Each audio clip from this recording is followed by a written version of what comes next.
This is now illegal in baseball. This is now illegal in baseball. And this is now illegal in baseball. MLB has just implemented some of the most drastic rule changes in modern sports history overnight. Rules that will cause more action, more hits, more web gems, and pretty much everything that MLB fans like, all condensed in a shorter period of time.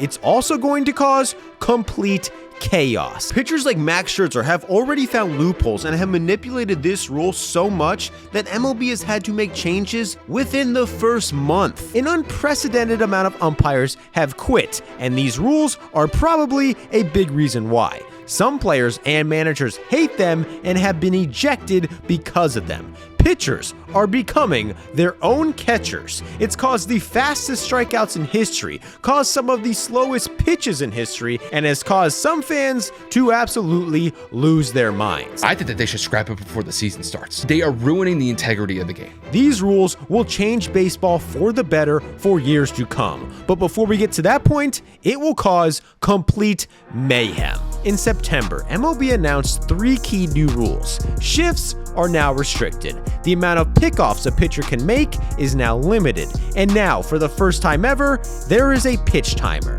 This seems pretty simple, but it's not. Because just in the first 3 days of spring training, there were 69 pitch clock violations. In the very first inning, Manny Machado was given the first one in Major League history. James Karinchak was given one because he asked for a new ball. And then, in the bottom of the 9th, with the bases loaded, 2 outs, and a full count in a tie game, the umpire called time. The pitcher thought the violation was on him. The batter thought the violation was on the pitcher, and each team both thought the Braves won the game.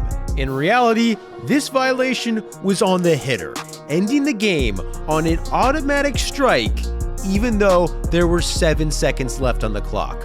This was the right call, but a lot of people lost their minds. It's day one and I hate it. I hate it. I hate this new pitch clock. It's a joke. This MLB pitch count is crap.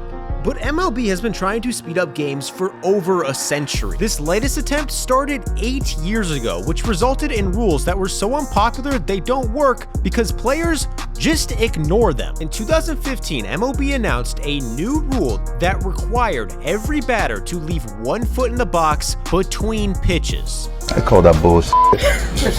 Hitters, specifically David Ortiz, hated it. I got it. I'm not going to change my game. I don't care what they say. With exceptions to a few circumstances, if hitters failed to stay in the box between pitches, they were to be fined $500. It's only a $500 fine. Well, I might run out of money. At first, most players followed the rule while others ignored it, but as time went on, so many players started ignoring it, it seems like MLB couldn't keep up with the fines, and since there wasn't really any punishment for stepping out of the box, everyone started doing it again. Despite this rule, time between pitches actually increased by an entire second in 2015, making a problem that people in baseball have been trying to fix for over a century even worse. According to this article written in 1909, the commissioner of baseball started complaining that games were too long all the way back then.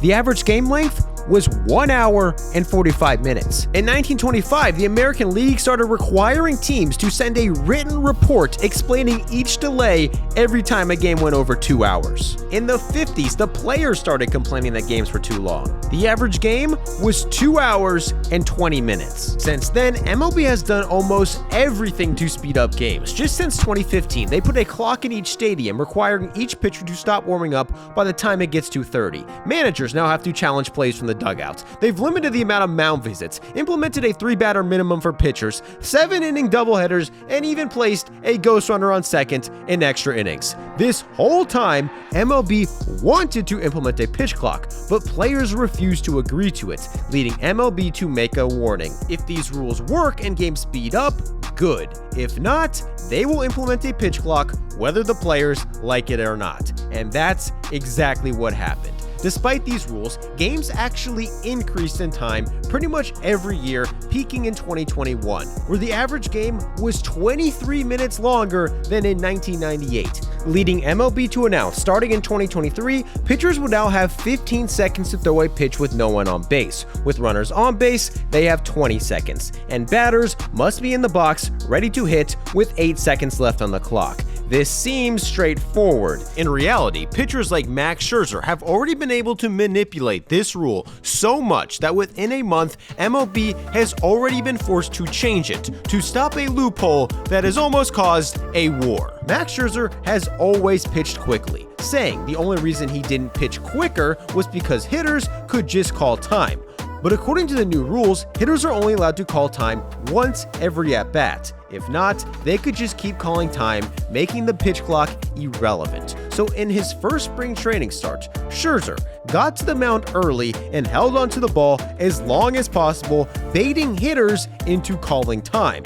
Since batters already used their only timeout, he could just hold onto the ball as long as possible, making them extremely uncomfortable, or throw a pitch the second they got into the box, giving them zero time to react. Scherzer took this to the extreme, once holding onto a ball too long, getting a violation. Another time, throwing a pitch before the batter was even looking, causing a balk. But when done correctly, a pitcher can start their motion the second the batter looks at them, and without the ability to call time, basically, they have no chance. You've never been allowed to pitch while the batter wasn't looking, but thanks to the new Scherzer rule, you can no longer even come set on the mound until the batter is ready in the box. Cade Cavalli was guilty of this earlier in spring. He came set well before Luis Guillermo was paying attention. He then quick pitched him, and the two started cursing each other out.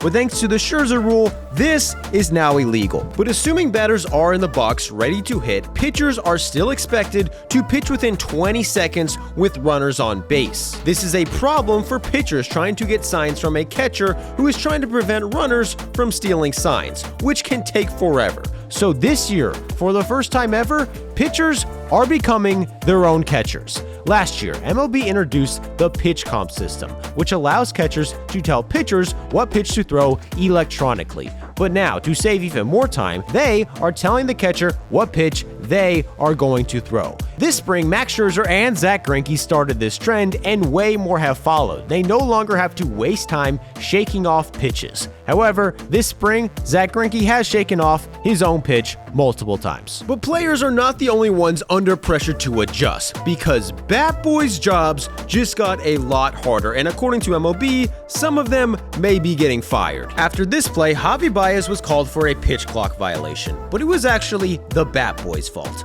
Baez wasn't in the box because he was waiting for the bat boy to leave the field. This incident led MLB to release a memo that says for the first time ever, they will be evaluating bat boys. If these evaluations show that certain bat boys are too slow, they will contact the teams and ask them to replace the bat boy. All of a sudden, a slow bat boy is a big deal because it forces clock operators to delay the start of the clock. In order for the pitch clock to be effective and fair, it needs to start and end at the same time for everyone, which is why this is now illegal. MLB rules have always stated that a pitcher must come completely set before they can make a pitch. If not, it's a balk and the runner advances. Richard Blyer had never balked in his entire career, until the umpire decided he didn't pause long enough while coming set.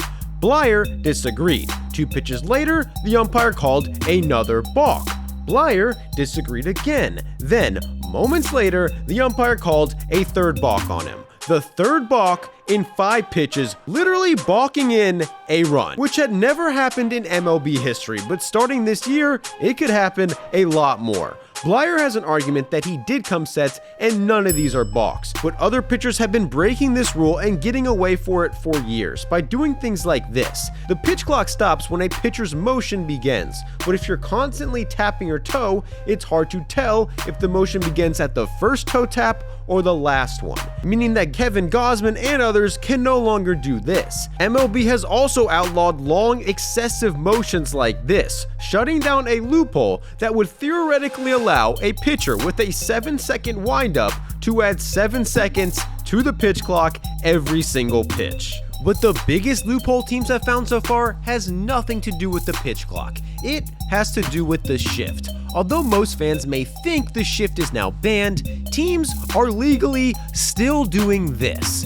MLB has limited the shift by requiring all infielders to play on the dirt. It also forces 2 infielders to play on each side of the bag. This prevents defensive positions like this, which greatly limit the effectiveness of left-handed pull hitters. But earlier in spring, the Red Sox did this, but since they moved their left fielder into shallow right instead of an infielder, it is technically legal. The amount of shifts being used in MLB has increased by 858.3% in the last 9 years alone. Last season, a shift was used 34% of the time. Advanced data and analytics means pretty much every team has a perfect formula to position players in a way that makes hitting as hard as possible. For these teams, it's awesome. For hitters and for fans, it sucks because it means less hits and less action. But because of this new rule, this is now illegal. Yes, this strikeout was nullified because the Twins' second baseman was standing here. This seems nitpicky, but for MLB, it will pay off. Not only does less shifting mean more offense, it means better defense. Infielders are now required to cover more ground, make more diving plays, and can't rely on being placed in the perfect position every time. But this is not the only area that you can expect more action this year. In 1980, Rickey Henderson led the league with 100 stolen bases. The top 2 base stealers last year had 76 combined. Teams don't want their players to steal anymore because they are worried about injuries, and according to the analytics, the risk of getting out isn't worth the benefit of being safe. But now, that might change. According to the new rules, pitchers are now only allowed to pick off 3 times per plate appearance. If the third pickoff fails, the runner gets to advance automatically. This rule is necessary to avoid pitchers from resetting the clock whenever they want just by attempting a pickoff. But it also makes stealing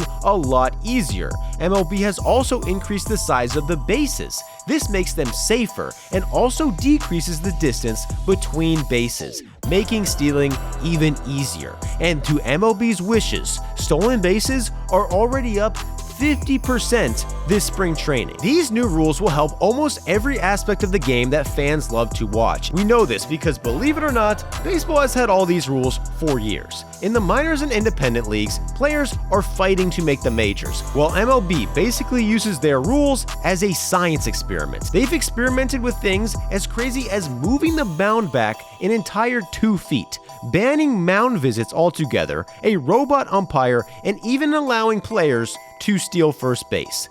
MLB puts these rules in place, then studies the effects.